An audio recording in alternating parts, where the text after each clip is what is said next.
Good morning, Wall Street winners. It is Friday, December the 20th. And as we head in to the holiday week next week, it does look as though we're going to have a tough Friday. Looking at the futures in the US, all three indices are in the red. The NASDAQ is off by more than 1.5%. So what we saw happen Wednesday afternoon following the Fed message rebounded a little bit yesterday, but it looks like it is taking a turn again.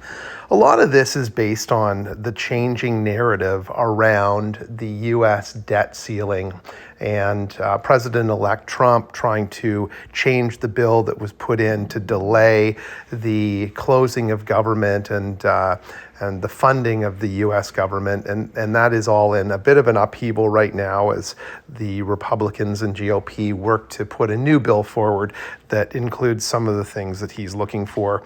It's also a bit of a mess over in Europe with the Ukraine having been hit by missile strikes in their capital after a cyber attack.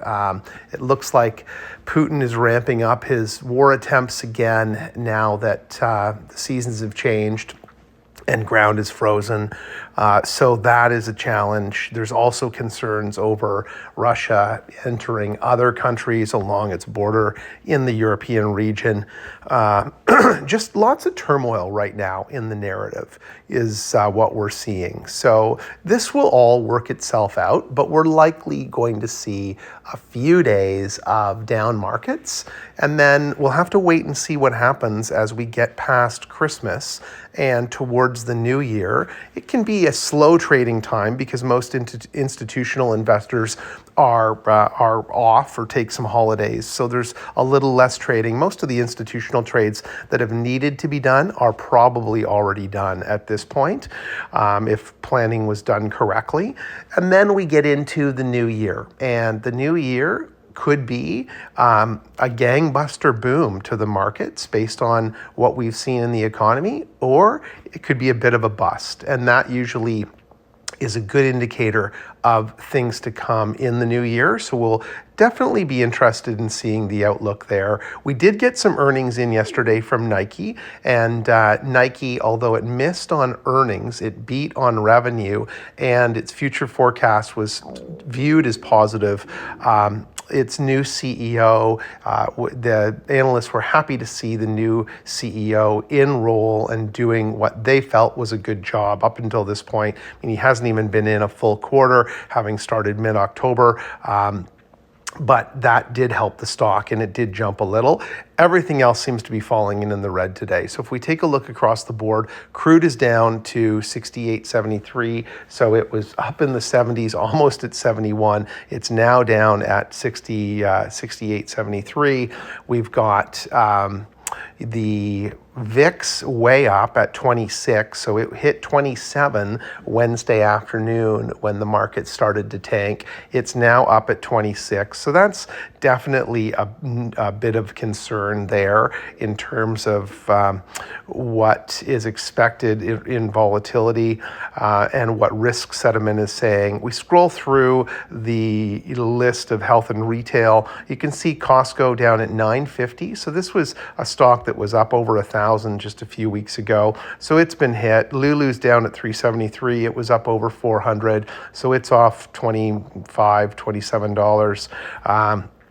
Scrolling down further, Walmart has kind of held the course. So Walmart's still at 93.40, not so bad. It's off $1 today, but still in the range that it has been. Home Depot was up in the 400s. It's down at 385 and looks like it's coming off something today. And then oddly enough, Nike, it's down $6 in the pre-market. So it was up in the post-market after earnings. It is now down. That could be due to the press conference. I didn't listen to the press conference yesterday from the new CEO. So it is going to be in the low 70s. So that's too bad from a Nike perspective. And then we get down into transport. CNR down at 144. It's just been dropping consistently over the last month. JB Hunt as well, which was up at 185, 187. It's now down in the 160s. And then oil. Oil has been crushed lately in the last, we'll call it the last month. It's just been on the decline consistently. Look at Valero down at 119. That is just insane. I think it's a steal at 119. But with crude continuing to kind of bounce between 68 and 71 until it finds a home a little north of 71, I don't foresee oil turning around until that point. I think one that is in an interesting spot if you're looking for security is Con Ed. Con Ed at 89, I think it's got a lot of room to move back up into the 100 range, at least the high 90s, and it pays a decent dividend. As a utility, it's not going to move around as much as other stocks. With the but it will move with the market and the indices.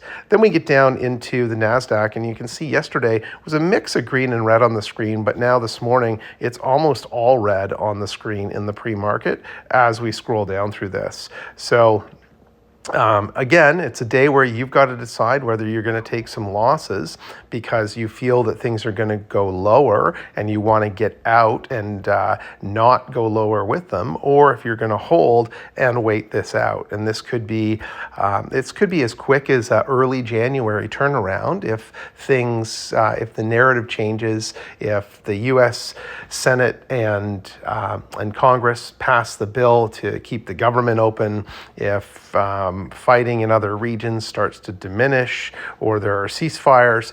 All of this is hard to predict, but what we want to be doing here as things go down is maybe selling as you could be selling as they go down to make sure that you get out, so call it early, and then buy in at a lower price.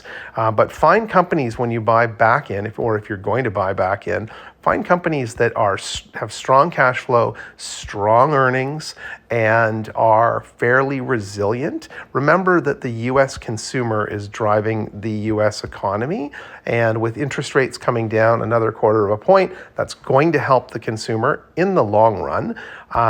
So shares of companies like Meta are going to do very well, and if you can pick those up at deep discounts, and maybe you don't have any cash, so maybe you want to be looking at maybe an options play for a call out in, say, the April timeframe for something like Meta, maybe the June timeframe for something like Meta, and expecting or paying for a call at somewhere near the current price once where that is now, or if it drops in the next few days, and then waiting for that to regain and get some momentum through the next couple of earnings cycles, depending on when the call's dated.